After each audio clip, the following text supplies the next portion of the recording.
folks, how we doing? This session of the Minnesota Senate Subcommittee on Veterans and Military Affairs for Monday, February 23rd, 2026 is now in order, and a quorum is present. Friends, we're going to start with the Pledge of Allegiance, if we could, please.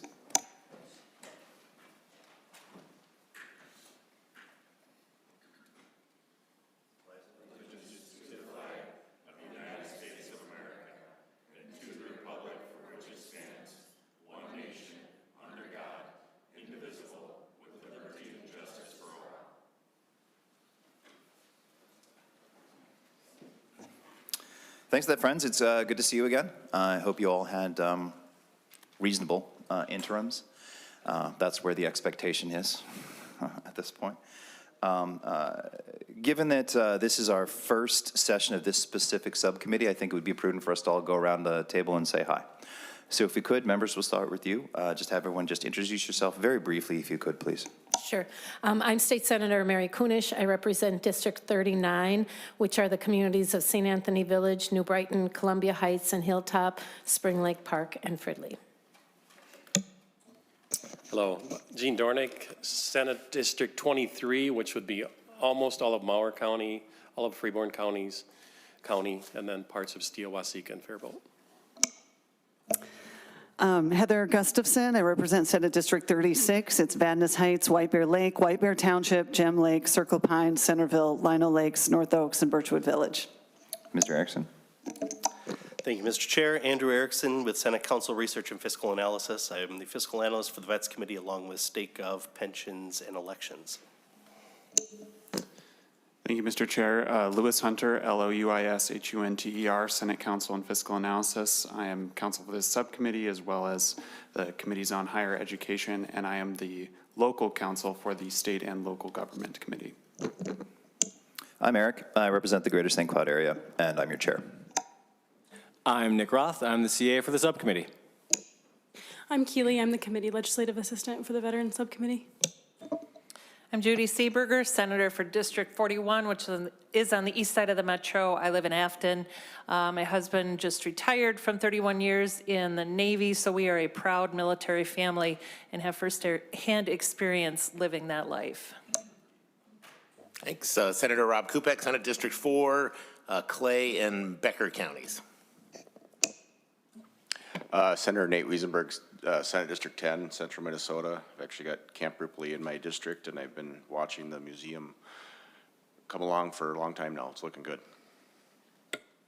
All right, from the cheap seats, everybody's got to say hi. We'll start over here.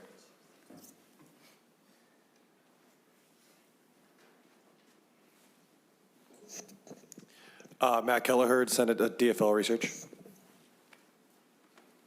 And Vic Florell, Senate GOP Research. Okay, friends. I'm Josephine Pacheco. I'm a committee page for this session. I'm Sharu Soloff. I'm also a committee page for this session. Ariana Misselt. I'm an intern for Senator Putnam.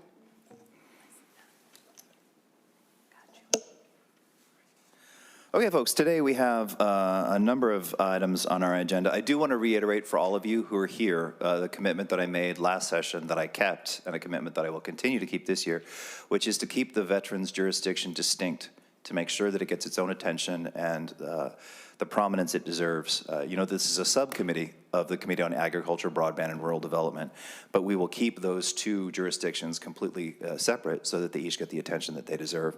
And on that front, at the end of every session that we have, I will forecast when the next veteran session will come.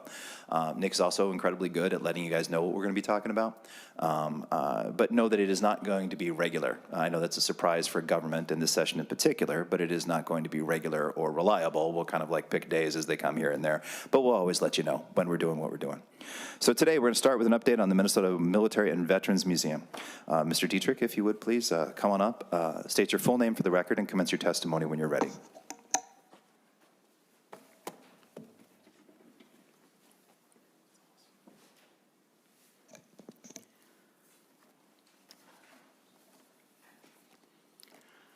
Good afternoon. My name is Randall Dietrich, Executive Director of the Minnesota Military and Veterans Museum at Camp Ripley, Little Falls, 2 hours north of here. For a quick understanding, our museum has been in existence for almost 50 years now, operating within the walls of Camp Ripley and really being a resource for veterans and their families for all those times. Veterans have voted with their feet, coming to us, sharing their artifacts and their stories for almost 50 years.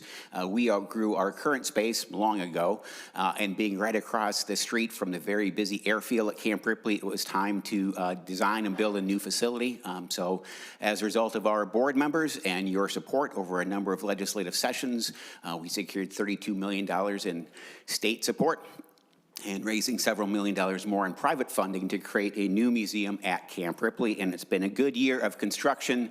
What you see here is the south facade of the new facility at Camp Ripley. Construction got underway just a year ago, so already the building is fully enclosed, and we're in the process of moving these macro artifacts, which have been displayed on Camp Ripley for a number of years, moving them outdoors to the site of the new facility. What you see there is the parade ground immediately outside the south doors of the new museum, the 40,000 square foot facility, right along the highway at 371 and 115. So for us, having more space and much more accessibility to share the stories of Minnesota men and women who have served since the Civil War, this is a game changer to have this new facility available to us. Our museum and its board is dedicated to telling veteran stories from all 87 counties and all service branches. A nice way to underscore that commitment is to locate on the ground a submarine, our commitment to the Navy, for instance. So what you see here is the USS Minneapolis-St. Paul conning tower, and in the rear, the rudder. This is the actual USS Minneapolis-St. Paul, decommissioned in 2008. We, working with the governor's office, actually, went out and secured these pieces of naval history, Minnesota history, brought them back from the Bremerton Naval Yard. When we acquired them a number of years ago, didn't look anything like this. It was all cut up because it was meant to be decommissioned by the Navy. So our job at the museum was to get all the rust off of these individual pieces, weld it all back together, paint, prime, and locate this submarine proudly now in central Minnesota. So as you're driving along Highway 371, you're going to see a submarine emerging from the prairie, or in this case, the snow of central Minnesota. But our job beyond the restoration then is to track down veterans who have served aboard the submarine, have them tell their stories to our visitors. Neil Rondorf from Thief River Falls, Minnesota, was captain of this specific boat. We've interviewed him on camera. He'll be joining us in September, as I hope you will, when we open our museum. But then to have Captain Rondorf and others from Minnesota, Jim Palmer from the Plymouth area was also aboard this submarine as it was being decommissioned. So our job is to place those macro artifacts, those tanks, those helicopters, those aircraft, the submarine, and then to bring folks to the museum and let them hear from veterans themselves, hear their stories. That's the narrative that we share inside. You see the entrance to our facility prior to the snowfall last autumn, and with the winter months we've had, our attention has moved indoors, of course. HGA is our architect of record. Breitbach Construction is overseeing all the construction. And what you see here indoors is part of Vesey Memorial Hall. General John Vesey, 46-year military career, lived for a long time in the Garrison area, and he is remembered at the cemetery just across the street from this facility. So to have the commons area inside of this large new facility dedicated to General Vesey as a soldier and a statesman is really at the heart of what we are delivering. Beyond that, moving into the galleries themselves, we will have specific galleries dedicated to each of the major conflicts men and women have been asked to serve in, dating back to the Civil War. What you see here is our entrance. To be depicted against this wall is the restored USS Ward gun, the gun that announced the American entry into the Second World War that had been here on the Capitol grounds since 1958. We're in the process of restoring it, moving it indoors, and it's the first thing you'll encounter when you enter the new museum.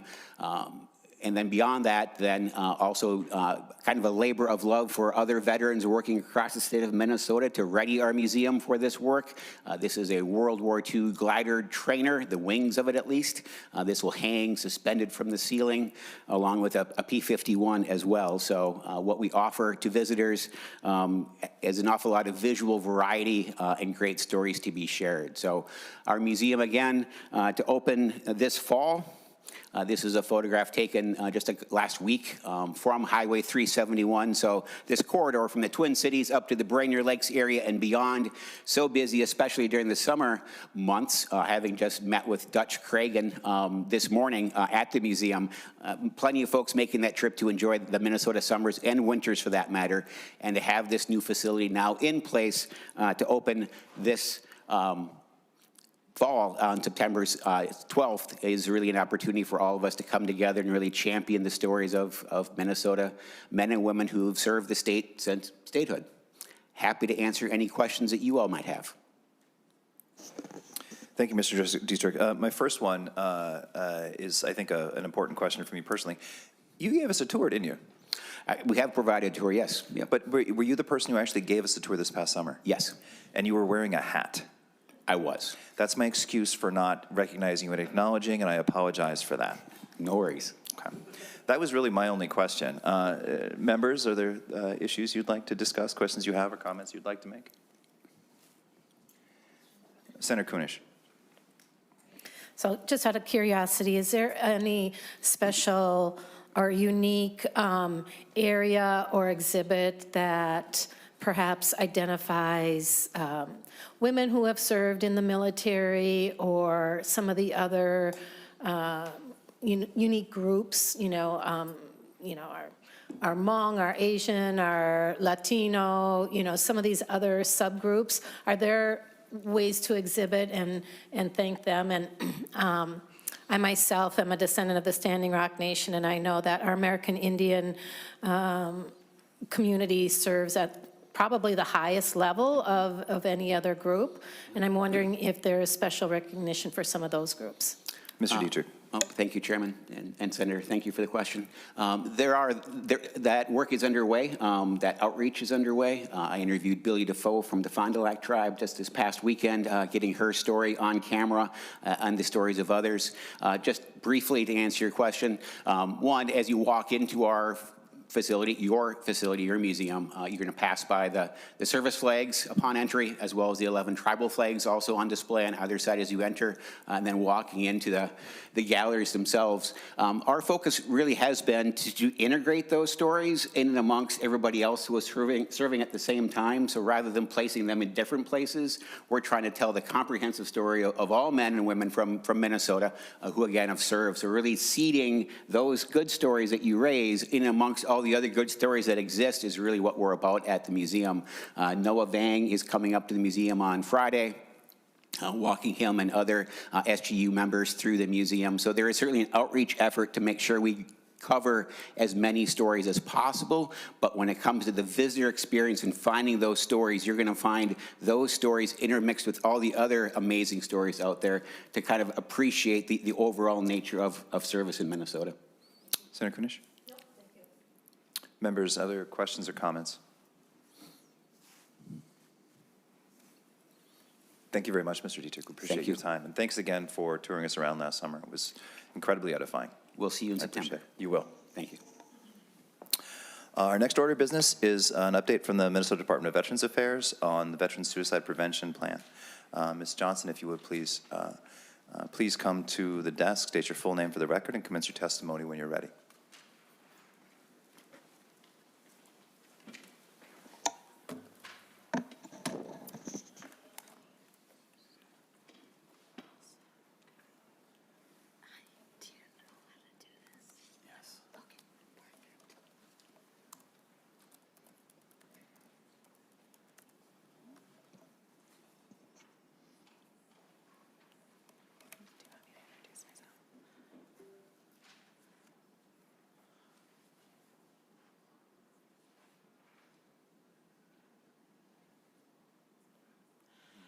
All right. Hi. Good afternoon, everyone. I'm Rachel Johnson. I'm the Veterans Committee Health Director at the Minnesota Department of Veterans Affairs. Thank you for having us here today. While I did not serve personally, I am part of a military family. My husband serves in the Minnesota National Guard and is also a veteran. That perspective informs my commitment to supporting our Minnesota veterans and their families. I also want to acknowledge the Veterans Committee Health Team present here today. The progress we're discussing represents a collective effort across many dedicated professionals and partners. Today, I'll provide a brief overview of our Veterans Committee health work, our veteran suicide prevention strategy, and how Minnesota is building a coordinated statewide system to better support veterans and their families. At the center of all our work is a simple but powerful message. Veterans know they are not alone, help is available, healing is possible, and that there is a pathway to care. Everything you will hear today, programs, partnerships, and funding investments exist to make that statement real for every veteran in Minnesota. Our current plan and system development are how we operationalize this vision. Over the past year, we have intentionally built the infrastructure needed to move from isolated programming to a coordinated statewide system. With legislative support, Veterans Community Health has expanded suicide prevention, leadership, clinical consultation, data analytics capacity, veteran health navigators, and regional community coordination. A major milestone has been expanding regional coordinators to strengthen rural outreach and reduce duplication of services. We are also expanding the Veteran Health Navigator program into non-VA healthcare systems to implement veteran identification, helping ensure veterans are recognized early and connect to the right care so they do not fall through the gaps between systems. The Minnesota Veteran Suicide Prevention Collaborative, as the backbone of our statewide veteran-focused coordination, its mission is to connect organizations, partners, and communities so our collective work produces measurable impact. Through the collaborative, we are aligning goals and strategies, improving coordination across agencies, increasing statewide visibility and advocacy, strengthening data sharing and outcome measurements, creating long-term sustainability. This ensures suicide prevention is not owned by one agency, it becomes a shared statewide responsibility. This slide highlights how we are building a coordinated prevention system across Minnesota. Suicide prevention does not begin in a clinic, it begins in communities where veterans live, gather, and build connection. Over the past year, we have focused on expanding prevention efforts beyond the traditional settings and meeting veterans where they already are. A major advancement is the implementation of a multidisciplinary veteran suicide mortality review pilot in Hennepin County. This work brings together public health, the VA, the Minnesota National Guard, the Minnesota Department of Health, and community partners to understand not only how death occurs, but where systems can improve. The goal is prevention through learning, using data to prevent future loss. Our Veteran Suicide Prevention Plan is intentionally designed as a living, working framework. It guides coordinated action while allowing us to adapt as new data, evidence, and veterans' feedback emerge. This is not a static report, it is an implementation roadmap. Why this work matters is simple. Minnesota continues to lose approximately 100 veterans each year to suicide. Behind every number is a family, a community, and a life of service. Our goal is to move from crisis response to early prevention and connection. Our data helps us understand where prevention efforts should focus. Minnesota trends mirror national findings. Findings with firearms remain the primary mechanism of veteran suicide, and factors such as physical health, challenges, mental health concerns, bereavement, and unemployment often intersect. This tells us suicide prevention must extend beyond the healthcare alone and include community connection, economic stability, and coordinated support systems. The Veteran Suicide Prevention Plan was developed in response to legislative direction to build a coordinated statewide approach. The plan aligns with the Minnesota State Suicide Prevention Plan, the VA National Strategy, the Governor's Challenge Framework, and recommendations from the Wilder Research. This ensures state investments support a unified strategy rather than isolated efforts, strengthening accountability and long-term impacts. The plan's goals establish a clear roadmap for prevention. We are focusing on building infrastructure, strengthening our prevention capacity, improving early identification, expanding access to care, supporting communities after loss, and using data to guide decisions. Together, these goals move Minnesota veterans from individual programs towards a comprehensive prevention system. Preventing veteran suicide requires sustained commitment. The plan uses a phased timeline that allows us to scale efforts responsibly, evaluate outcomes, and adapt based on what we learn. This approach supports continuous improvement while maintaining long-term accountability to veterans and their families. Preventing veteran suicide requires a sustained statewide system ensuring every veteran can easily support early, we can access support early, easily, and without falling through service gaps. Our work focuses on building that system and not a single program. The Minnesota Veteran Suicide Prevention Collaborative is helping turn our veteran suicide prevention plan into action. We are bringing partners together around shared priorities, improving data and accountability, and expanding coordination into rural communities. Together, this work is moving Minnesota towards a coordinated statewide system that better supports veterans and prevents suicide. As we look ahead into 2026, we are focused on scaling prevention efforts, improving access to care, and strengthening coordination across Minnesota. This includes expanding transition support, increasing engagement with younger veterans, improving education and navigation of benefits, and using crisis intercept mapping to better understand where veterans encounter barriers. These efforts help us reach veterans early, strengthen community connection, and reduce risks before a crisis occurs. Our goal is to meet veterans where they are and connect them to support before challenges become a crisis. Legislative funding is directly translating into measurable system improvements. Investments have supported regional coordination across Minnesota, expanding rural training and outreach, growth of the Veteran Health Navigator program, expansion of suicide mortality reviews, and stronger evaluation and reporting infrastructures. These investments reduce risk, improve access, and strengthen outcomes for veterans and their families. In closing, preventing veteran suicide requires more than individual programs. It requires a coordinated statewide system built through partnership, data, and sustained commitment. Minnesota is making meaningful progress by strengthening prevention, improving access to care, and working collaboratively across communities and systems to support veterans and their families. We are grateful for the partnerships and continued support that make this work possible, and we remain committed to ensuring every veteran knows they are not alone, help is available, healing is possible, and that there is a pathway to care. Thank you, and I welcome any comments or questions. Thank you, Ms. Johnson, and thanks for presenting all the great work that MDVA is doing to solve this incredibly pressing problem. But obviously, in a perfect world, you would have a different job because we wouldn't have this problem facing us at any point. So the question I have for you is, in addition to the great work that you're already doing, are there other areas that the legislature could assist in addition to funding? Are there policy issues or issues with collaboration or data that also frustrate your work or make it harder for you to serve people as well as you want? Yeah, absolutely. So as we've started growing out our suicide mortality review, we've been looking at data policies and practices. And we do definitely think there may be something in the future to go around how we share data at an aggregated level that we're working with the Minnesota Department of Health on, along with Hennepin County, the Minnesota National Guard, et cetera.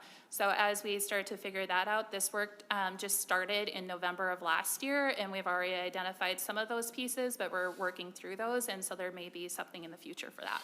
Thank you, Ms. Johnson. That was, part of my question was inspired by the work that you're already talking about in terms of collaboration. And sometimes that's one of the biggest difficulties with helping people know they're not alone, is having people work together to let them know that. And I'm assuming that you have lots of willing partners throughout the state to help you with this work. Members, questions, comments? Senator Kunish. Raise that hand with pride. Pick me, pick me.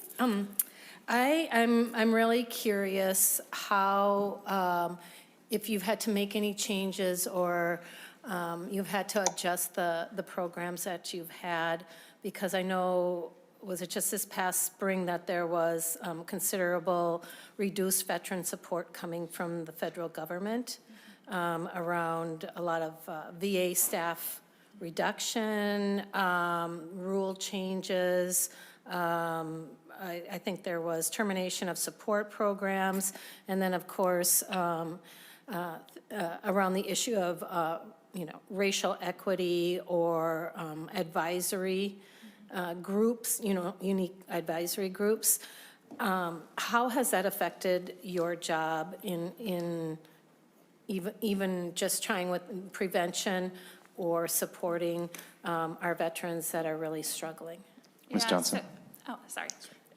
So we have done a great job of building our relationship with the Minnesota Department of Health, with the State Suicide Prevention Plan and Task Force. And we are really lucky here in Minnesota to be very veteran resource rich on like what we can offer our veterans and help each other when there are gaps between us or the VA, and then also having that further involved with the Minnesota Department of Health, and now we also have the Minnesota National Guard as well, along with the Commander's Task Force, the CVSO as well, to be able to build that further out. We're just really fortunate that we, if somebody can't do something, somebody else from our group is able to help step in and help fill that gap.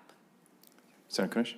So have you seen like a financial impact, or have you just been able to, or has there been a financial impact where you've had to shift people around? Or I know sometimes things are said, we're going to do this, and then it doesn't happen, or you can go back to the federal government and appeal it, and those funds or those programs are reinstated. Has any of that complicated this work? Ms. Johnson? Mr. Kelly? State your name for the record, if you would, please. Thank you, Chair and members. John Kelly, Director of Government Affairs for the Minnesota Department of Veterans Affairs. And Senator Kunesh, the department has not seen financial impact directly from the changes in staffing levels at the VA when it comes to this. The Minnesota legislature just this past session increased the funding for the Minnesota Department of Veterans Affairs suicide prevention and community health work.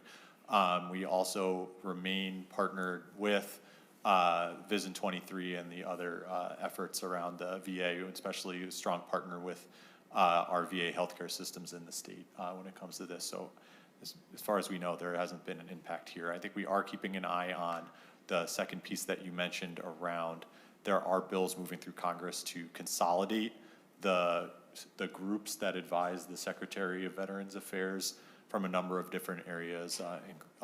And so we are keeping an eye on that. We've had that raised to us from members in the community as well. So we are tracking that.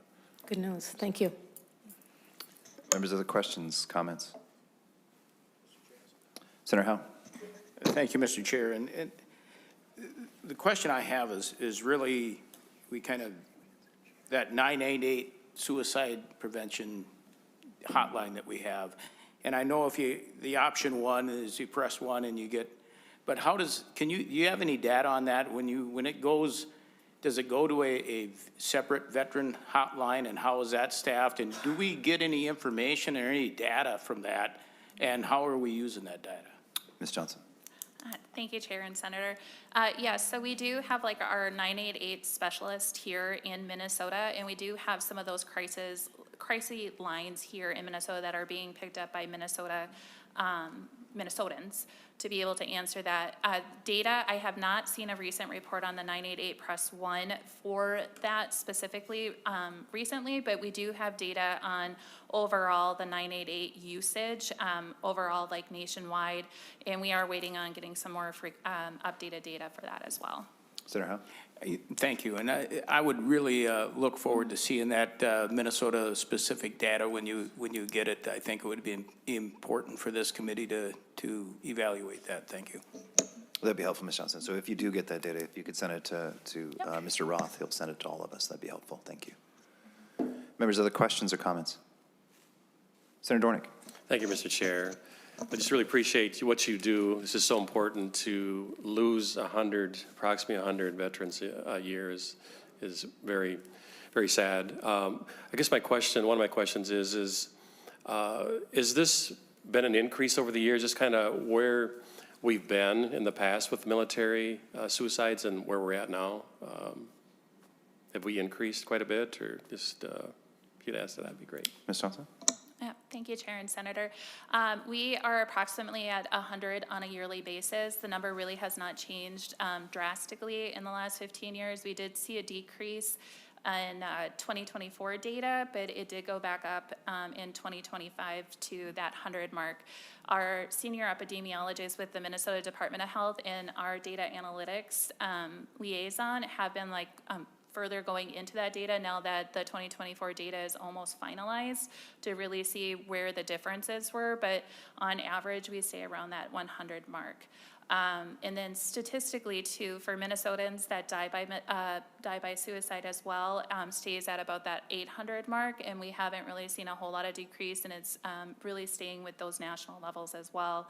And so that's one of the things that we're really working on is how can we really make a difference where our veterans live along with their families. We know that a lot of times families will see a drastic mental health condition or see different things that others will not, and so that's why it's so important for us to dig deeper into our communities and give that training not just to our veterans but their families and their friends so they know the right connections as well. Senator Dornick? Thank you, Mr. Chair. Thank you. One just follow up, just switching here to the you did a great job presenting. It was very quick. I was just going to ask you the pilot of the suicide mortality review. Can you give us a little bit more details on that and how that's going? Ms. Johnson. Yes, thank you, Chair and Senator. Yes, we are working with a consultant to help us with the implementation work of this. Our work started in November, really gathering up those key partners of where do we want to go, where are we seeing the highest number of suicides, but then ultimately too, we also have to be able to look at data and who's doing work around this. And so Hennepin County came up as one of the areas along with Northeast Minnesota, but the geography of Northeast Minnesota was encompassing close to 8 to 20 different counties in that region, and it was in 2 different medical examiners geographically. And so that's why we chose to go with Hennepin County. So then we were working with just one medical examiner's office, and there's already a lot of work being done with the Hennepin County Veteran Suicide Prevention Coalition. And so we just thought they would be a really good place to pilot this work and grow it out into Minnesota. And so right now we're just at the very beginning phases. We're looking at wanting to do our first review by May or June of this year with having a better outline to be able to present next year around the February, March timeframe. Senator Dornick? Okay. Thank you, Ms. Johnson. Members, are there questions or comments? Seeing none, thanks very much for your time and for the work that you do. Next up, friends, we get to hear about the Minnesota Association of County Veteran Service Officers. Not just about, we get to hear from them too, which is an awesome opportunity. Gentlemen, if you would please, state your full name for the record and commence your testimony when you're ready.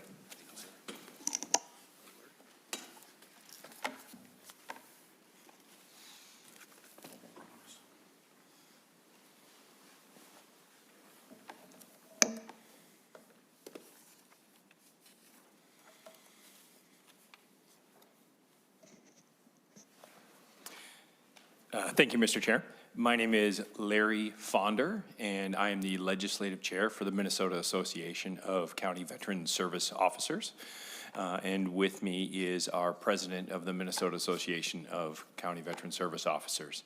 One thing I just want to lay out is kind of the logistics of this. I also have 3 other veteran service officers, county veteran service officers with me who will also provide some insight into the days and the lives of county veteran service officers.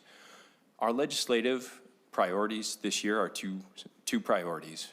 One is to protect veterans from fraud, and the other is to modernize the property tax benefit for disabled veterans. That being said, I'm not diving into those topics today because last year one of the things that happened is the voice of the CVSO seemed to get lost in the waters. And one of the priorities of our president this year is to try to raise the voice of the CVSO.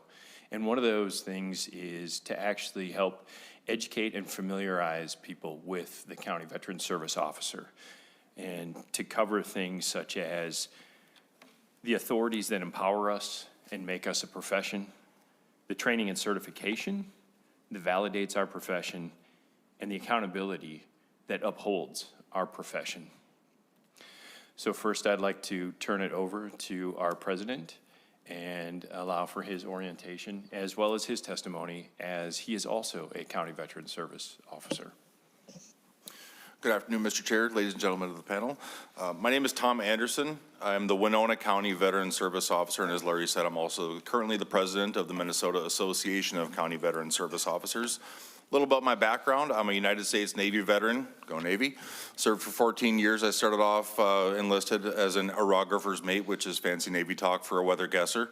Eventually I was picked up for a commissioning program and was able to go to college and get my degree and earn a commission as an ensign and a surface warfare officer, where I served aboard a destroyer for a few years. Currently working as the Veteran Service Officer, like I said, for Winona County, where we are the proud home of 2,449 veterans as of last survey. With me in my office, I have an administrative assistant as well as one assistant CVSO who carries all the same training certification requirements that a regular CVSO does as well, and participates in all the training and has the same level of professionalism. I became a CVSO because it was an opportunity that availed itself when I was looking for jobs to hopefully move to Winona, because I was getting ready to move down there with my now wife. Prior to that, I had never heard of a county veteran service officer, having lived in Minnesota at that time for about 5 years. And that's a big part of why, as president, my priority is to raise our voice, because our communities, our veterans, their families should know that there is a good, fully qualified local public resource available to them for anything that they should need help with. And that's what we're trying to do here. Highlights of our work. Every day we get to go into the office and we may have several appointments on the books and have a very good roadmap of what our day is going to look like. Some days, mostly Mondays, is very much not that, where things just fly through the door and through the phones at us, and we have the opportunity to employ our creativity in helping folks get connected to the resources that they need most. That could be an application for disability benefits. That could be an application for healthcare enrollment. That could be helping someone get connected with housing resources that could prevent them from becoming homeless. That could be connecting them with resources that can help them get through a personal or professional crisis. Whatever the case is, we stand ready to serve our veterans and their families, and every one of the 87 counties in Minnesota employs county veteran service officers who display that professionalism and bring that passion to the table every single day. I was asked to think of some ways that the legislator can help our county veteran service officers.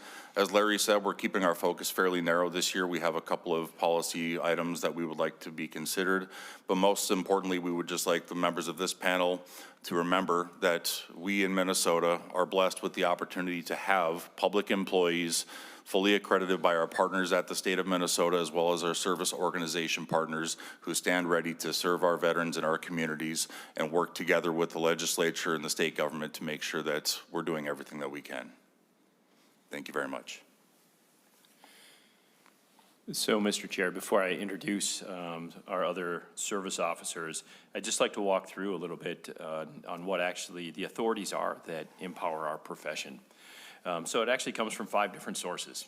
One, there's federal law, there's state law, there are national associations that also empower us, there are counties that actually empower us, and finally, the veteran himself or herself actually empowers us as well.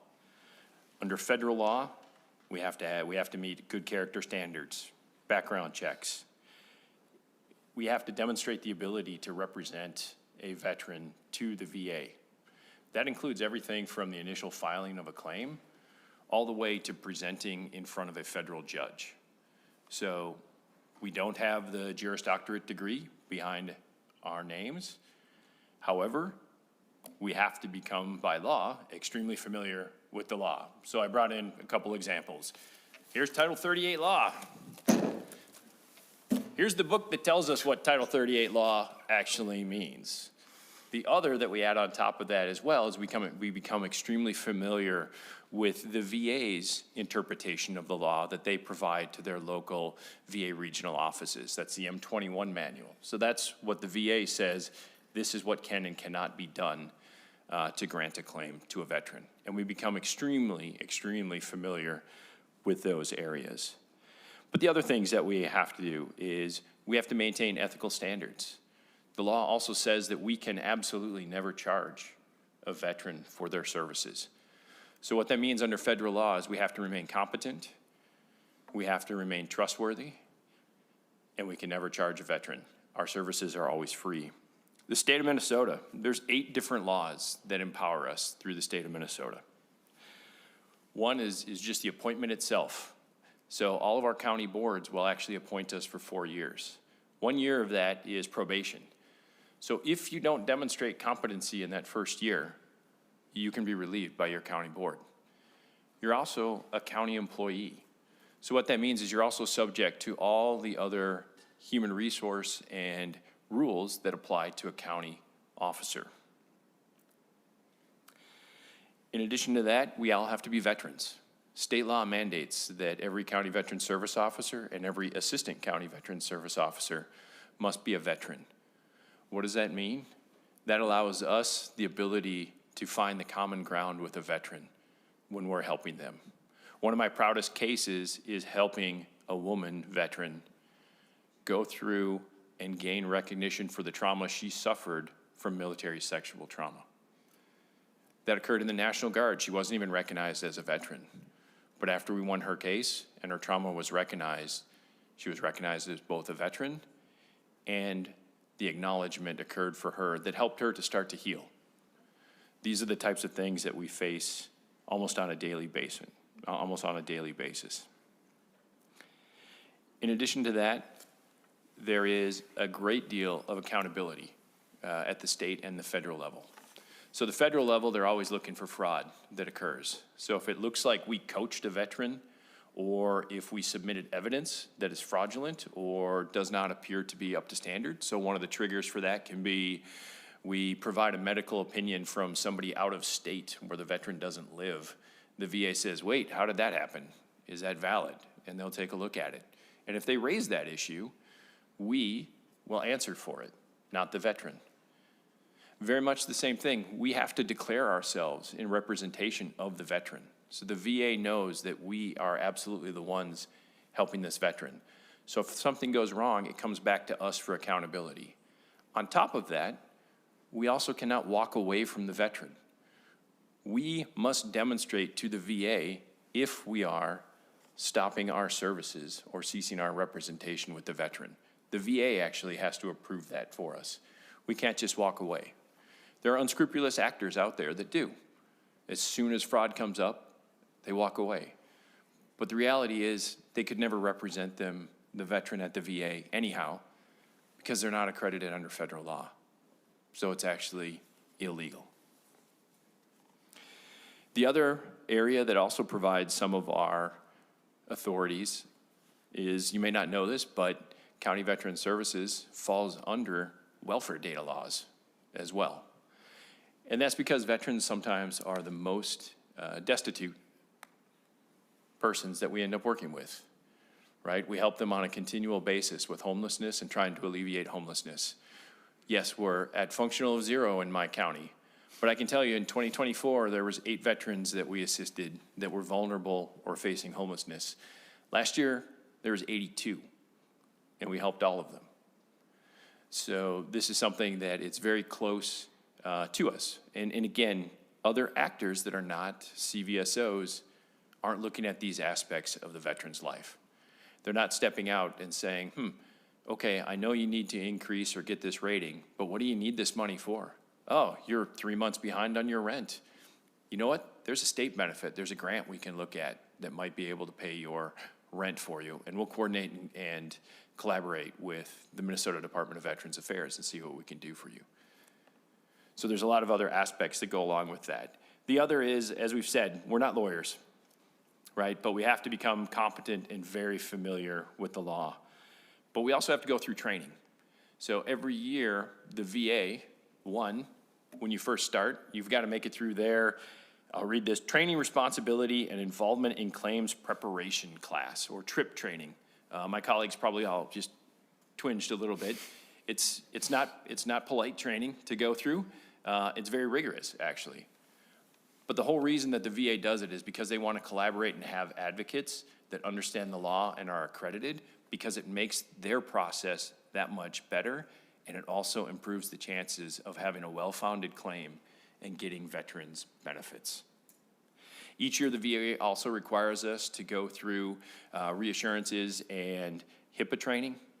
So we have to understand how to protect medical data, Privacy Act training, how to protect veteran data as well, rules of behavior and ethics.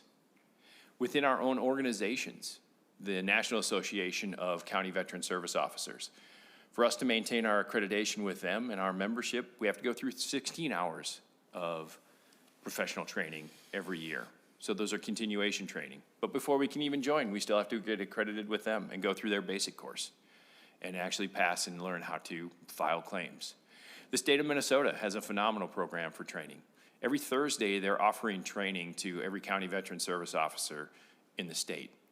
And they require 20 hours of continuing education every year to maintain your accreditation and to maintain your certification.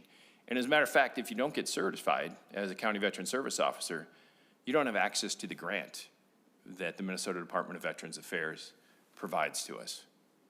Without that grant, I can tell you right now, that's more than half of my operating budget for this next year. And with the way things are going, it may even be a larger role next year, given the restraints on some of the other programs in sister organizations within the counties that are being decimated with a reduction in federal and state funding. So there's all these accountability factors that are there for us. Ultimately, the one that really counts the most is the veteran.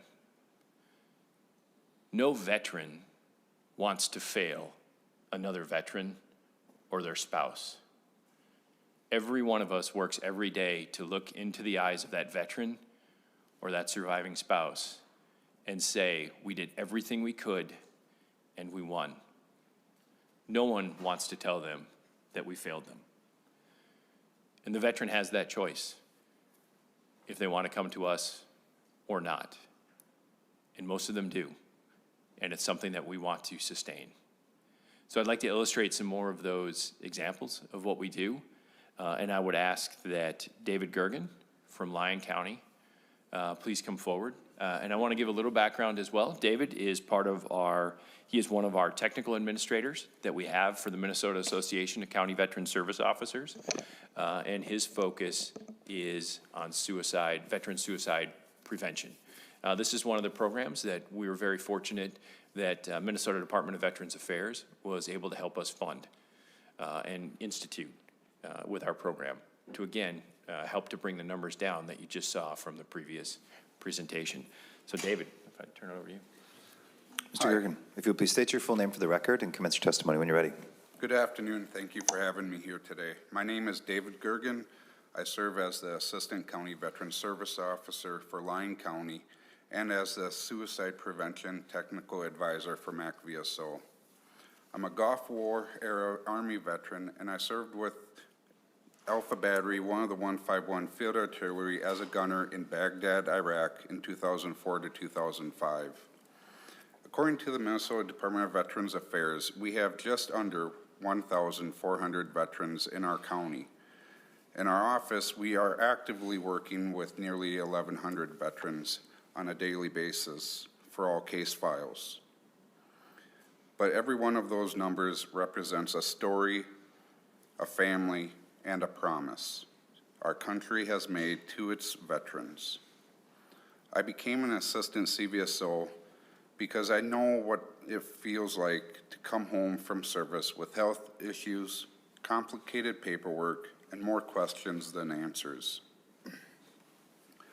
I walked that maze myself as a veteran with serious service-connected conditions, and I watched other veterans fall through the cracks because they didn't know where to start or who to trust. That's why I chose this role, so that no veteran in Lyon County has to walk that road alone, and so their families have a local advocate they can look in the eye and call by first name. Day to day, our office helps veterans and families file disability claims, access VA health care, secure education benefits, and connect with housing and financial support when times are tough. As the assistant CVSO, I handle much of the one-on-one work, gathering evidence, submitting claims, explaining VA decisions in plain language, and making sure follow-up doesn't fall through the cracks. One of the efforts I'm most proud of involves a Korean War veteran and his spouse. They came into my office asking for help with health care. They had never once sought VA or a VSO before because he felt he wasn't owed anything. After looking at his records, I found he was eligible for VA health care due to financial need, and he was also eligible for a VA pension. I got his VA health care approved and his medications covered. We also proved his eligibility for that VA pension. The next day after I received the approval, I asked them to come back in our office. When I shared the good news, both of them broke down in tears. They told me they didn't know what they were going to do to get him the treatment he needed before they walked in our office. That moment reminded me this work changes lives, not just for the veterans, but for spouses, children, and entire neighborhoods. The other part of my work that I'm deeply grateful for is my role as the MAC VSO Suicide Prevention Technical Advisor. In that role, I'm working with the Minnesota Department of Health to change the narrative on mental health. The old stigma says if you need mental health care, you are not tough enough or you're broken. That stigma has to change. As veterans and service members, we're trained to be the ones helping others, not the ones asking for help. But the truth is, asking for help is strength. Since the 9/11 attacks, we have seen around 17 to 20 veterans a day die by suicide, and recent data puts that closer to 18 veterans a day nationally. In Minnesota alone, we have on average one veteran committing suicide every 3 to 4 days.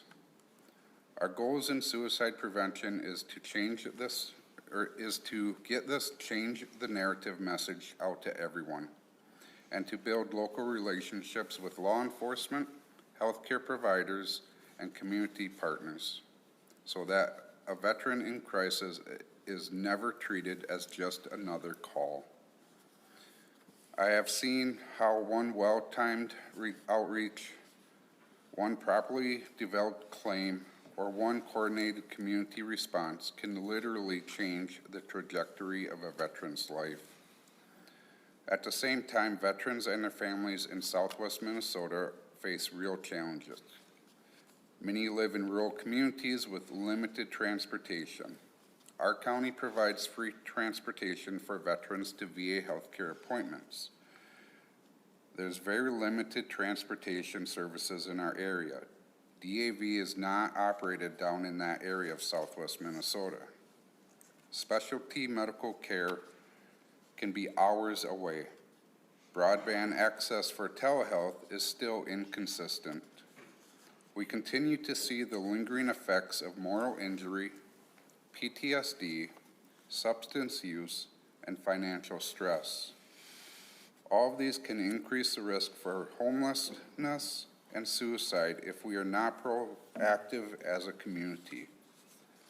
For our older veterans and surviving spouses, navigating complex benefit rules on a fixed income is overwhelming.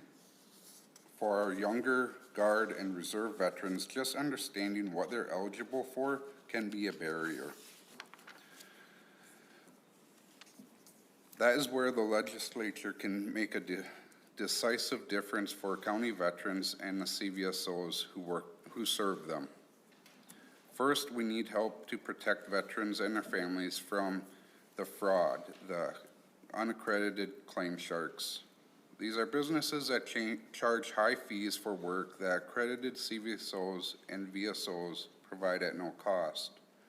Stronger licensing, enforcement, and consumer protection will help bad actors from exploiting veterans who are simply trying to access the benefits they have earned.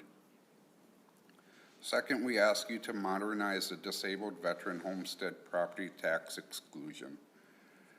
Right now, eligible disabled veterans can receive a market value exclusion up to $150,000 or $300,000, depending on their disability rating, to reduce their taxable home value.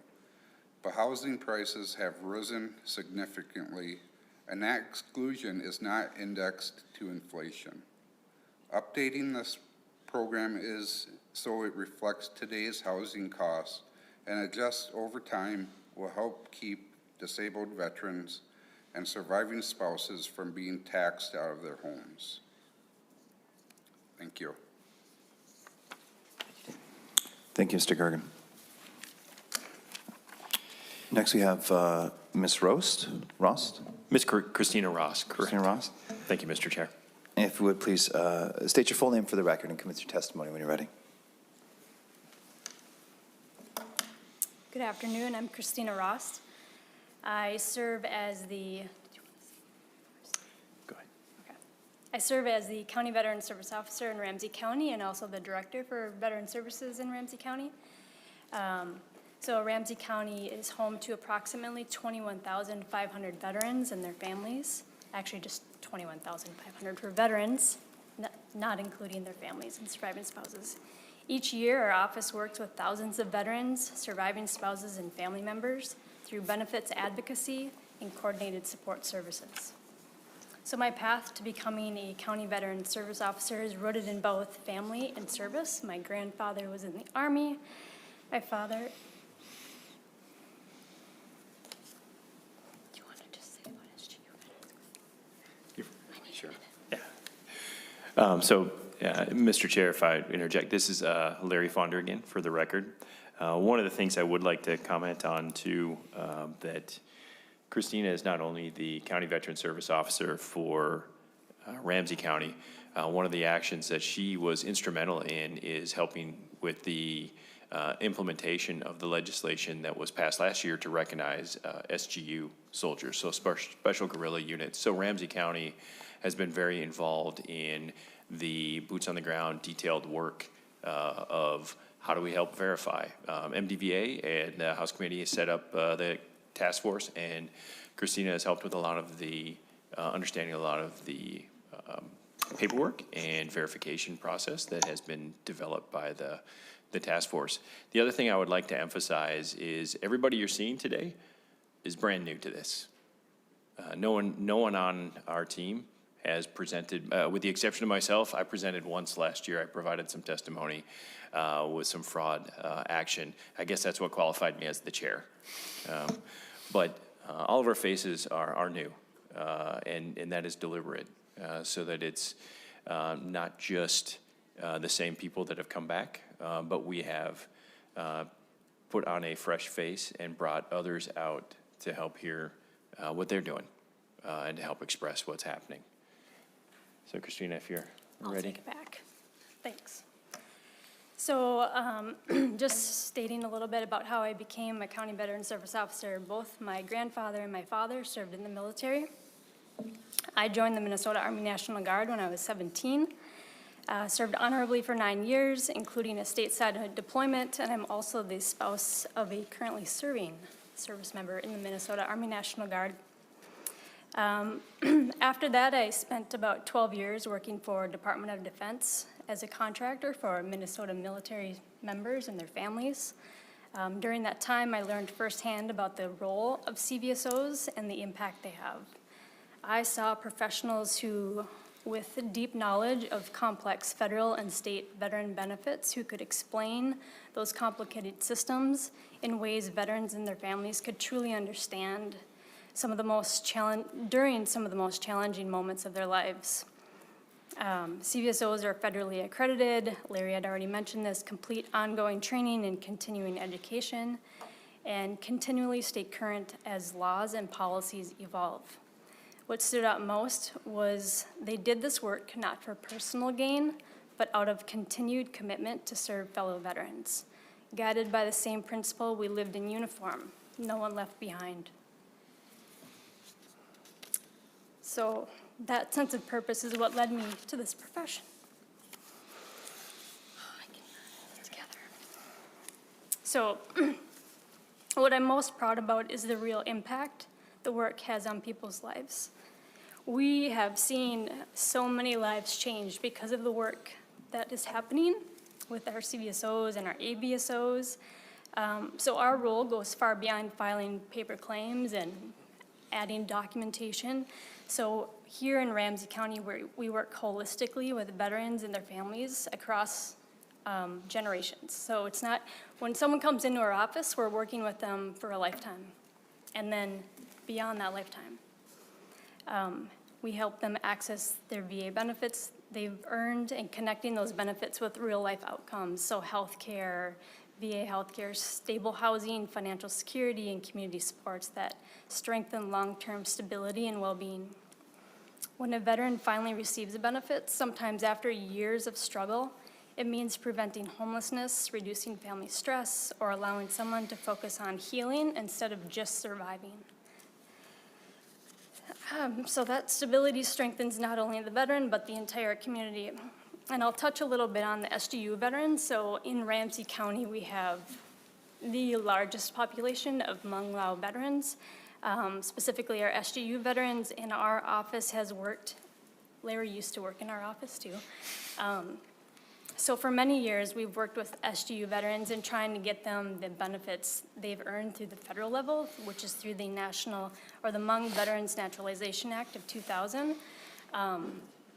So a lot of SDU veterans in Minnesota, we were only able to help a handful during like 5 years. So I'm super grateful for the Minnesota legislation for the passing of a law in 2025, everybody coming together and extending those benefits and resources to our SDU veterans, our allies who served during that time.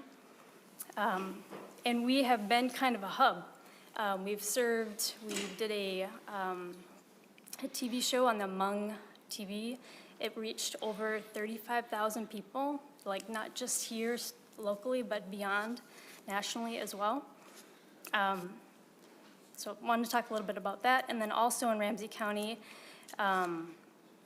you know, we're seeing an increase since the PACT Act of 2022. We've seen an increase in, I would call them claim sharks or predators, to our elderly veterans, specifically those who are entering into maybe assisted living or senior independent living. They have flyers posted up and saying, we can help you get access to these benefits. Oftentimes they're charging them, they're trying to move into an assisted living that's already expensive, and they're charging them to apply for these benefits where they simply just knew about us. We could access so much more for them, and we wouldn't be charging them. So what we're asking, again, back to Larry and my fellow CVSOs, is that the legislator can help strengthen protections against fraudulent claim practices by modernizing the disabled veterans property tax exemption, so it continues to provide meaningful stability for disabled veterans and their families. County Veteran Service Officers combine professional accreditation with deep community relationships and accountability. Every day, we help Minnesota veterans access these benefits they've earned and build a lasting stability. So thank you for your continued partnership in serving Minnesota veterans. Thank you very much, Ms. Ross, not just for your testimony, but also for the service that you do. Thank you. Ms. Selleck, if you would, please. Please state your full name for the record and commence your testimony when you're ready. Thank you, Mr. Chair. My name is Elisa Selleck. I serve as one of the Assistant County Veteran Service Officers in Wright County, and I am a proud United States Marine Corps veteran. Wright County is home to approximately 7,000 veterans, men and women who have served in all branches and in every era from World War II to present day. I come from a long line of military service. Service is part of my family's identity. After my own time in uniform, I watched my friends and family struggle to navigate the VA system, not because they didn't deserve the benefits, but because the process is complex, technical, and very often overwhelming. And it shouldn't be this hard. So I set out to make it easier for every veteran that I came into contact with. As a CVSO, my role is to walk alongside veterans and their families, filing disability claims, accessing health care, securing burial and survivor benefits, connecting them to mental health services, and helping them obtain state benefits that they didn't even know existed. When we successfully connect a veteran to earn benefits, the impact goes far beyond a monthly check. It means access to health care. It means stability for their family. It means property tax relief that keeps them in their home longer. And it means dignity. And the impact isn't just personal, it's countywide. When veterans receive federal benefits, these dollars come right back into Wright County. They strengthen our local economy, they reduce reliance on other county assistance programs, and they improve overall community health outcomes. But we face real challenges in our county. One of the biggest concerns we are facing right now is the rise of the predatory, unaccredited claim sharks. These actors don't just target veterans, especially in Wright County. They also aggressively pursue surviving spouses and family members, often during moments of grief and vulnerability. They promise guaranteed benefits, charge illegal or excessive fees, and operate outside federal oversight. Many families cannot distinguish between legitimate accredited representation and disingenuous marketing. Protecting veterans and their survivors from fraud is one of our top legislative priorities this year. In addition to modernizing the disabled veterans homestead exclusion and the surviving spouse homestead exclusion would provide meaningful, practical relief to the very families who have borne the burden of service.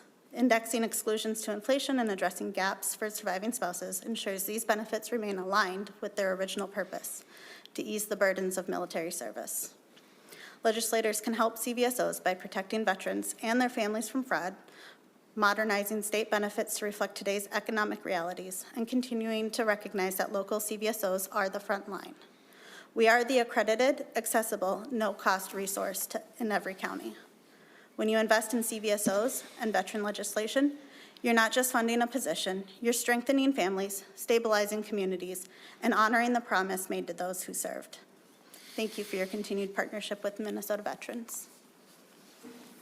Thank you, Ms. Selleck. So I guess, Mr. Fonda, my first question would be for you. I think that I know, in fact, that you're aware that many of us, some of us, tried very hard to deal with the defrauding of our disabled veterans last session. And I think that you're also aware, perhaps, of some of the counter-arguments that we received from people who are unwilling to stand up and defend our veterans from being defrauded. And one of those arguments was, in essence, that veterans deserve to choose to be exploited and defrauded. And part of the theory that underlied that argument, and this is a direct quote that I heard a number of times, was that CVSOs weren't really up to the task consistently. The phrase that I heard multiple times from members while we were engaged in these arguments was, well, they're not all bad, but they're not all good. And that's both true and more of an excuse than an argument. So my question for you is, how do you respond to that? Do you feel that CVSOs, as currently constructed and staffed throughout the state, are up to the task of helping veterans deal with their disability benefits?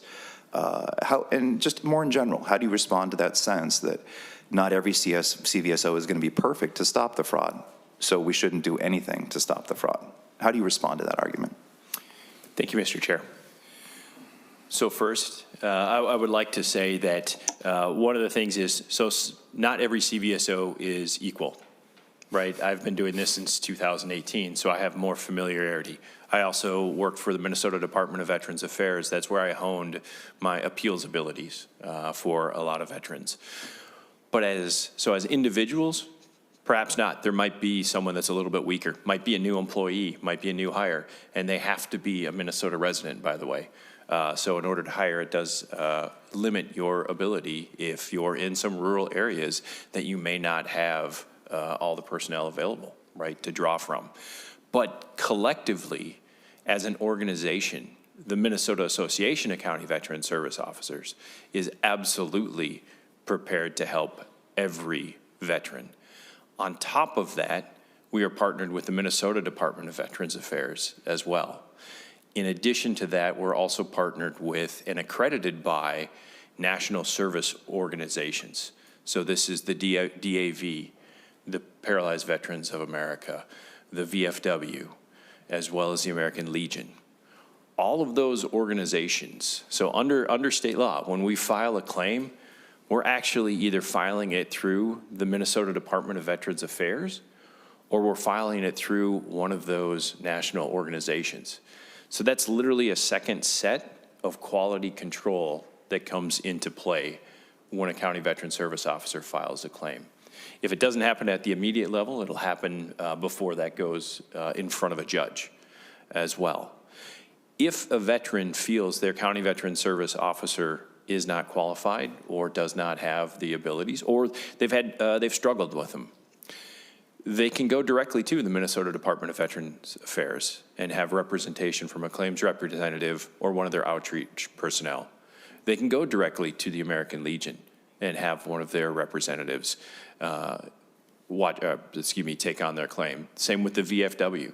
As a matter of fact, for the Paralyzed Veterans of America, a lot of times veterans that I'll encounter that suffer from Lou Gehrig's disease or ALS, the PVA specializes and literally holds their hand and case manages for the life of that veteran to ensure every benefit is maximized. I can't necessarily offer that service or compare to it. So I'll refer veterans directly to Paralyzed Veterans of America for that assistance. So there's a lot of choice out there. An additional choice is a veteran, if they don't want to use their CVSO, if they decide they don't want to work with Minnesota Department of Veterans Affairs or one of the national organizations, be it any reason, they can also step to an accredited claims agent. So there is a process already captured in federal law that allows for agents to be accredited and to represent for a fee veterans. And we have no problem with that. The other option as well is they can also enlist the services of an accredited lawyer. Once again, federal law allows for this, and they accredit lawyers to provide this representation. I've referred veterans to lawyers. Some things can get too complicated. One thing about knowing the law is knowing when you're out of your depth as well. That being said, we can also reach out to multiple law firms. The American Legion and the VFW pair with Bergman and Moore, and they will provide assistance. The National Association of County Veteran Service Officers pairs with the law firm of Katrina Eagle, which provides exceptional training to us as well on how to attack a case. And there is also the NVSLP, which is the National Veterans Legal Services Program, who also will help with pro bono assistance as well for our veterans.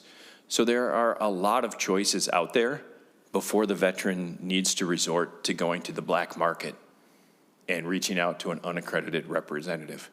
And I shouldn't even say the word representative, because by law, they can't represent the veteran at the VA. They can't even call the VA and advocate for them. When they call the VA, they do a robo-dial, punch in the veteran's information, and find out if their monthly compensation payment increased so that they know whether or not to bill them for that. So yes, Mr. Chair, I believe collectively we can absolutely represent every veteran and every surviving spouse and family member in the state of Minnesota. Thank you, Mr. Fonda. That's very helpful context. Sort of the corollary question, something else I was thinking about before that came further to the forefront of my mind when you mentioned that many of you guys are new at this. What's the sort of demographic for CVSOs? Do you have difficulty getting people to do this work? Or are you, I'm not implying anything personally, but are you aging out? No, thank you, Mr. Chair. I would say every time a CVSO position opens up, I think there is a lot of competition for those positions. I believe mine, I'm on the edge. So I'm rural, but I'm on the edge of the metro counties. All the people I work with say that I live in the cities because I cross the river. But in that case, though, I think there was over 100 applicants that had applied for the position. And Tom, I'll let you speak to that demographic. I seem to for one job, there were over 100 applicants? Correct. Wonderful, thank you, I'm sorry. Yes, and I can speak over the last several years, we have had turnover. We have had aging CVSOs that have retired out after good, long, valuable careers. And we've seen a lot of younger blood stepping up into the role, whether it's younger veterans who've returned home after their service or folks maybe been back for a little while, and like myself, discovering that this exists and have a passion for it and want to step in and help. We do have a lot of young, energetic veterans, as you can see from our panel here today, that there's a good balance of seasoned experience amongst our membership, but also some of that youthful exuberance that we need to make sure that we keep the ball rolling forward.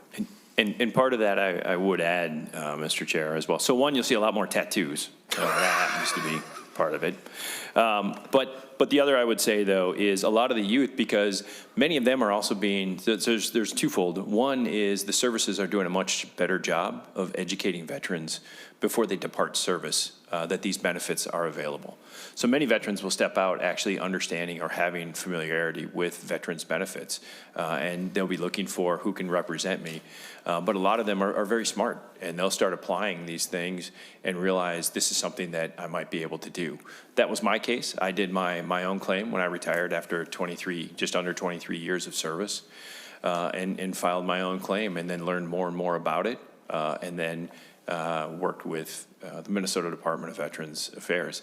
I will also say, for every brand new veteran that comes on board as a CVSO, there's a mandated program. There's 4 different sections of training that must be accomplished through the Minnesota Department of Veterans Affairs in order to maintain your accreditation as a county veteran service officer. So regardless of if your county loves you or you're appointed, or when you're appointed by your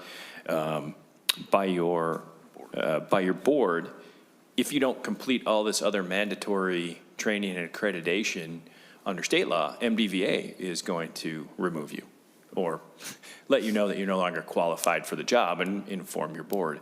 But they do a phenomenal job at it. They have put a ton of effort into that training, as do we. So the other is also peer-to-peer. There is no county veteran service officer that I couldn't reach out to and say, hey, having trouble with this. What do you think about it? And we do that routinely. Thank you, Mr. Fonder. Members, questions, comments, concerns? What do you got? Senator Howe and Senator Kunesh. Thank you, Mr. Chair, and thank you for being here. I tell you what, for my soldiers that I served with, when an issue comes up, that's the first place I send them is the CVSO, right? It's the starting place for everything. But I appreciate you bringing up that there are other accredited folks out there, and they do an excellent job because I know them. And, you know, but it reminds me of something that was when I was in the other body, that something that I didn't agree with, but we put in that disclaimer basically saying that, hey, these attorneys that were accredited still had to put in there that they could get this same service for free at the CVSO, which actually they don't get the same service because usually these attorneys do, like you mentioned, are specialty, and they do provide another level of service that sometimes the CVSOs just can't get there. And that became a big, I do know some of those attorneys now that will not represent any Minnesota service members, just because we make that disclaimer. And of course, the size of it and have to advertise it. And so it discouraged a lot of folks from being able to get those services from those folks. And so now we're at another step, and I don't think, and I take a little bit of angst against the comment where you said some folks here refuse to step up to the fraud, because I don't think anybody on this committee or anyone that is a veteran proposes that they like fraud. And so I don't think anyone here would advocate for any service that would be fraudulent, even though this administration has allowed billions of dollars of fraud to go on. With that, I commend the CVSOs for the job they do. They have helped me in the past.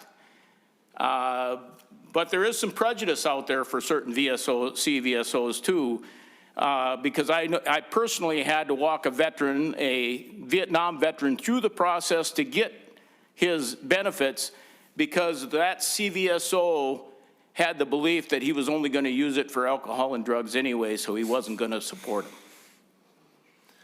So, and I don't think he's a CVSO anymore, but I think he retired now, but I went to high school with the gentleman, so it was problematic for me. So but I still commend, you CVSOs do a fantastic job, generally speaking, and it is the first place I refer folks to, because you do an outstanding job, and they've helped me a great deal. But the other piece I will say is I have never considered my military service of 38 years a burden. And no one that has served should consider it's been an honor. It's been a great opportunity that the Lord has given me the opportunity to serve in the military for 38 years.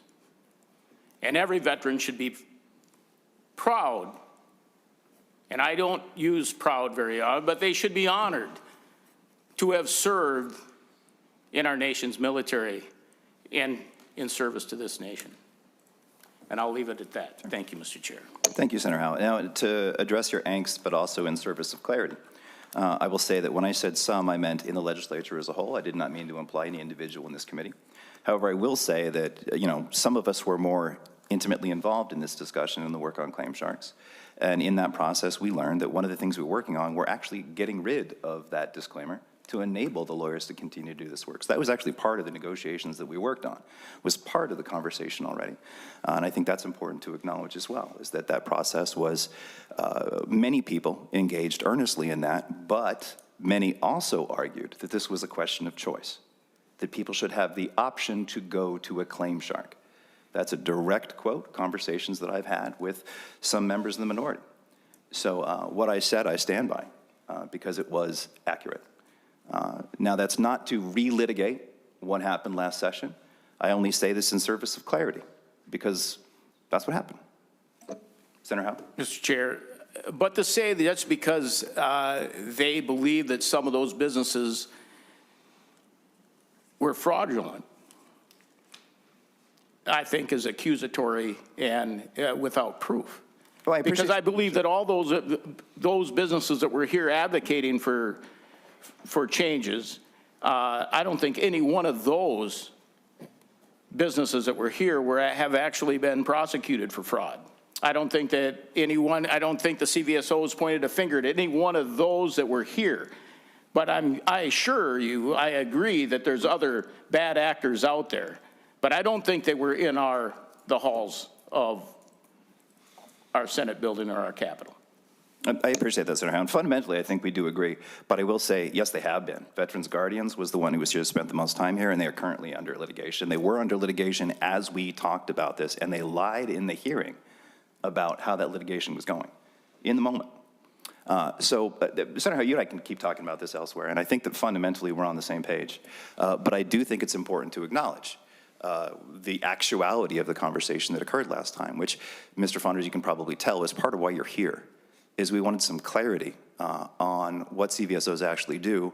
And frankly, I also was interested in, as you suggested earlier in your preamble, hearing your actual voice, rather than people talking about what CVSOs do, whether they do it well or poorly, but hearing you actually talk about the complexity of the work that you do, which is a big part of why we're here. So again, thank you for being here, Senator Howe, and I can keep talking about this in the future. But the truth of the matter is that's what went down last session, and we're glad that you're here to clarify and to talk to us about some of this stuff.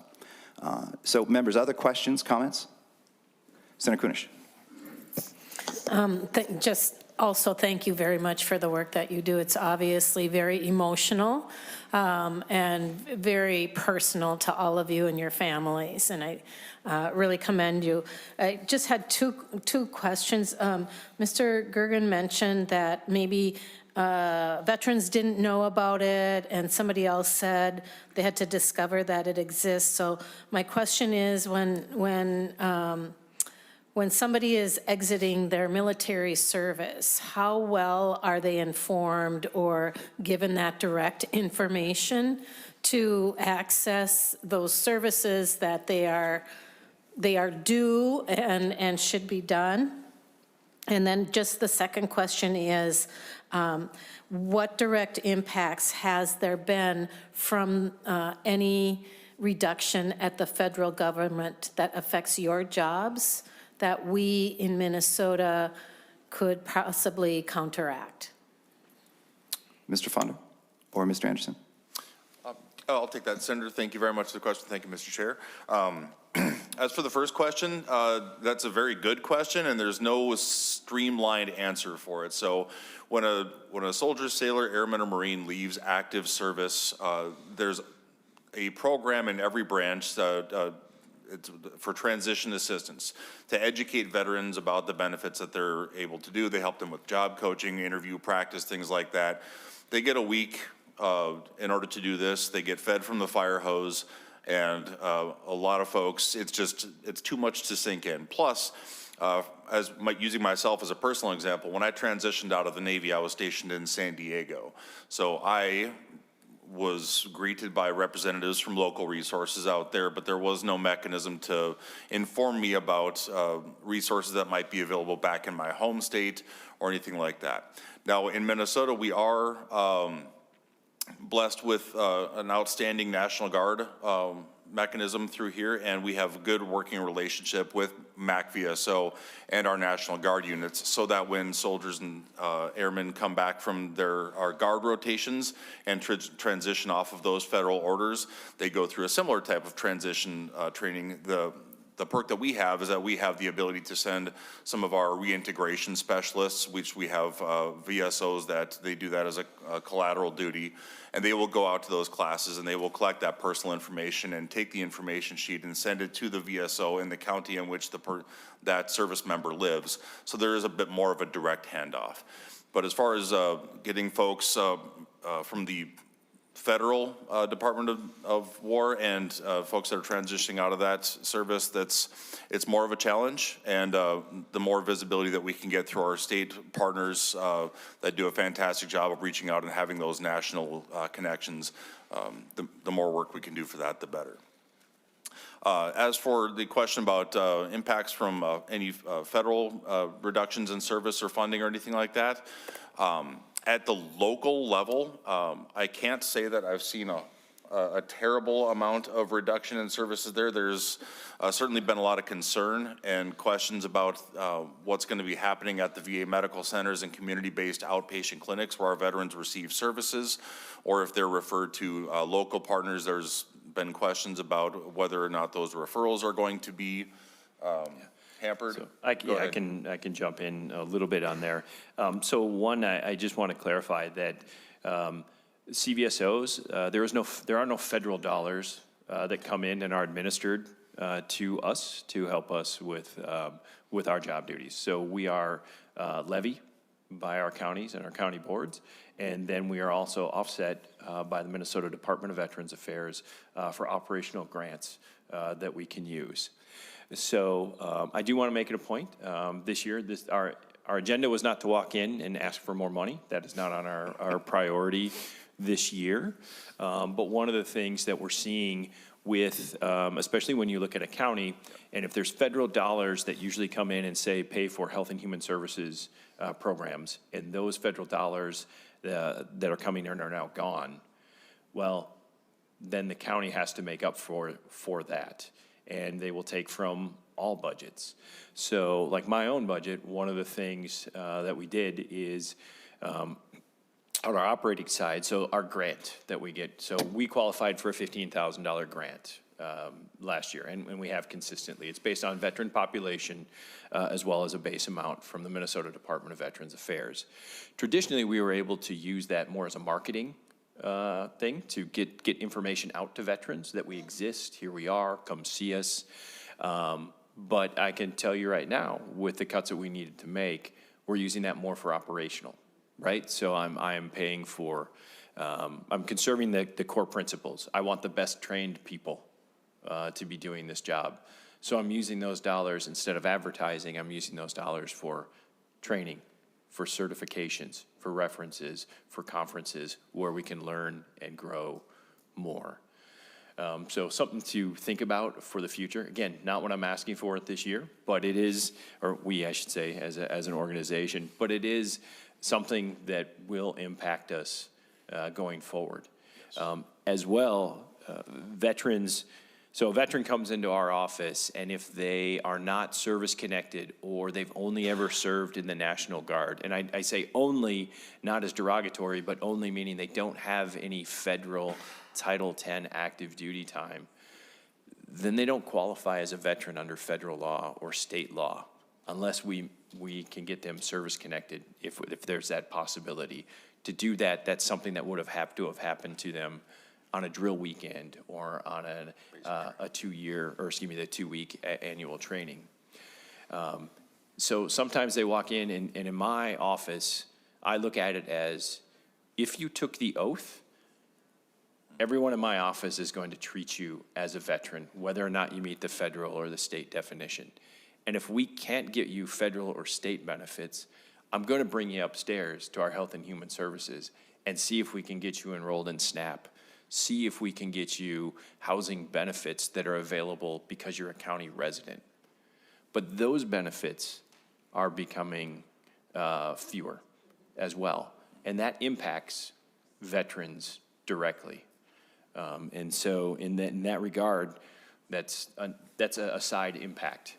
Fortunately, federal government, like I said, Tom had mentioned, at the local level or at the lower level, or ground level, if you will, we haven't seen an impact. We're very fortunate here in the state of Minnesota that we have an extremely good VA healthcare system, both in Minneapolis with its clinics as well as through St. Cloud.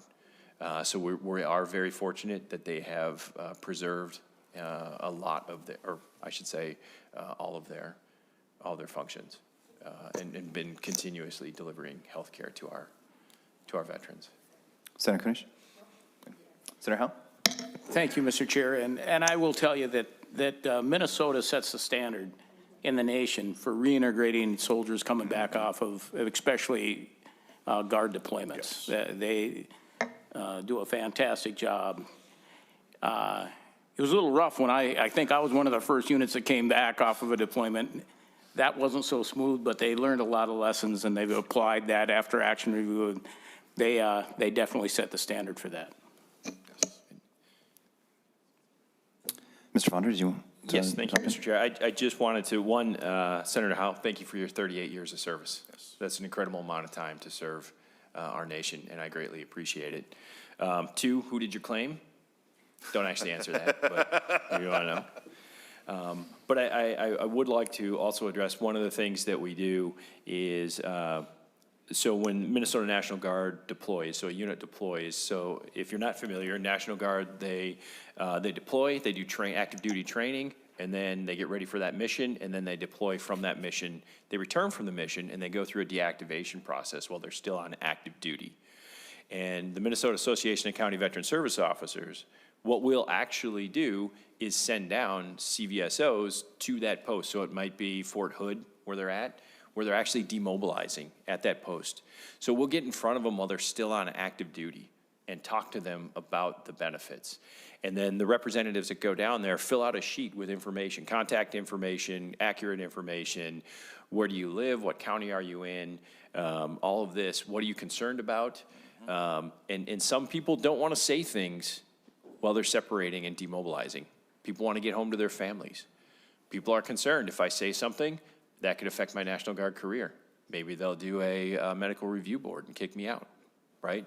So there's things that they can mark on a sheet to us saying, hey, I'm interested in this. And we can talk to them when they get back. And then that document can also act as evidence from when they were on active duty. Because when it comes to federal benefits and claims benefits, it has to happen on active duty for it to count. There's ways around it, and we work on those, but it's the active duty service that truly that is most straightforward to the VA. So that's one of the things that we do. And Senator Howe, I do appreciate. I know last year things got heated, and one of the other reasons that we're here is veteran issues and veteran legislation is nonpartisan. I hate what happened last year. It was poor. I've also talked to members in the House that felt like they couldn't even discuss some of the bills that were brought forward, and that is absolutely unfair. So that's my pledge to you is partisan is not part of me, right? It isn't, I was a soldier for 23 years. That's what I've known. The last part of it, I was a diplomat. Believe it or not, after 4 tours in Afghanistan, they decided, you know what, we're gonna send you to Pakistan to be a diplomat. And the idea of a military diplomat, doesn't make any sense. But once you're there, you realize actually it makes a lot of sense. Because military to military, soldier to soldier, you find the common ground and you look at how to do things practically. It doesn't matter what your country's politics are or my country's politics. It's how do we get this done and how do we improve it? And I see that on the same level here in the state of Minnesota. It's how do we get things done on a practical level? Don't care. I didn't read anybody's profile before coming in here, right? It's really what we want to focus on is the legislation itself and protecting and doing everything we can for our veterans. And Senator Howe, the service officer that didn't want to help a veteran, so we call that adjudicating at the desk. And I will tell you, if that gets out in our organization, peers tend to be very vocal and correct that. We don't have hire and fire, right? But that is not something that we stand for and is not the norm within our organization. So thank you. Thank you, Mr. Fonder. Members, other questions or comments? Senator Kupek. Thanks. First of all, the Cliff Notes are supposed to be smaller than the actual book, aren't they? They're rather large. They're rather large, same size. And also, as somebody who had a career as a weather guesser, at some point I need to talk to you about being a weather guesser. Absolutely. Which is hilarious. I just want to, is there a common maybe benefit out there that you see that is most like underutilized or that veterans don't know the most, that they're missing, that this is one that you could really get that they're just unaware of? Mr. Fonder. Thank you, Mr. Chair. Number one, it seems like everybody should know about it, but healthcare, right? And specifically healthcare for aging veterans. So usually what we'll find out, it'll be an adult child. So again, our relationships are generational. First we help the veteran, then we bury the veteran. Then we help the surviving spouse, then we bury the surviving spouse. And we help the adult children, usually bury the surviving spouse. Or in this case, what we're talking about is the adult children call us and say, my mom was a Korean War veteran. She can't live in her home anymore. What can you do? What is out there? And the VA is designed to help, or VA healthcare is designed to help a veteran stay in their home as long as they can. And they have a fantastic caregiver program that we can qualify veterans for. We get them enrolled. So that's probably the biggest one, is getting veterans awareness of that, especially for aging veterans. That's probably the number one that folks don't realize is out there, let alone just general health care as well. So we want to get veterans enrolled in health care early so that when they do need those benefits, we're not doing it when they're in their 80s. And I will adjust that a little bit. So Korean War veterans needed services later in life. Vietnam veterans need those same services about 10 years earlier because of the effects of Agent Orange and all of the conditions that come along with that. In many cases, dementia, cognitive problems, diabetes, and coronary artery disease, all of these things come into play, and many times it's affecting them and keeping them from being able to live independently or in their homes about 10 years. And that's anecdotal. I don't have a stat, but that's what we're seeing. It's now Vietnam veterans, and you're like, wow, you're only 72, right? So, yes. Members, any other questions or comments? Do you have any final comments you want to make? No, other than, Mr. Chair, just wanted to note that, today you heard from a sailor that predicts the weather, a gunner in Iraq, a National Guardsman that helped recognize our SGU members, and a Marine. So I hope that made an impression on all of you and showed the commitment that each of us continued with, right? We all took an oath when we joined the military, and every one of us took an oath when we became a veteran service officer. Thank you. Thanks very much, Mr. Fonder. Speaking for myself, you absolutely did that and did so brilliantly, so thank you very much for your time and your energy. Members, upcoming, the Veterans Committee specifically will meet on Wednesday, March 4th, and again on Monday, March 9th. The upcoming Monday will be an agriculture and broadband and rural development meeting. That being said, agenda for those events will be posted in time in a timely manner. That being said, this committee hearing of the Minnesota Senate Subcommittee on Veterans for Monday, February 23rd is now adjourned.